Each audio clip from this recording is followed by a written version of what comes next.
In today's video, I am going to teach you how to share template in Pandadoc. To get started, you will first need to open Pandadoc and locate a document that has already been sent. This is important because the sharing option we are using is available from inside a sent document. Once you have found the right file, open it so you are viewing the document details. Now, look to the top right corner of the screen. You will see a button labeled Invite.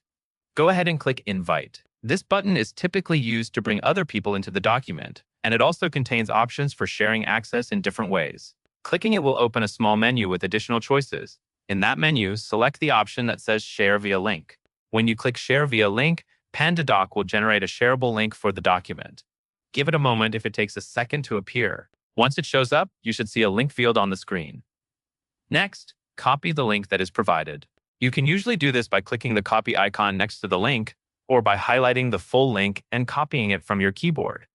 After you copy it, you are ready to share it. Paste the link anywhere you need, such as a chat message, an internal team channel, or an email draft, depending on how you are sending it. As an extra tip, before you send the link out, take a quick look at the document to make sure it is the correct one and that it is in the right state for sharing. If you manage multiple versions of a document, this helps avoid sending the wrong link. Also, be mindful of who you send the link to, since anyone with access to the link may be able to open the document based on your workspace sharing settings. Once the link is copied and shared, you are finished.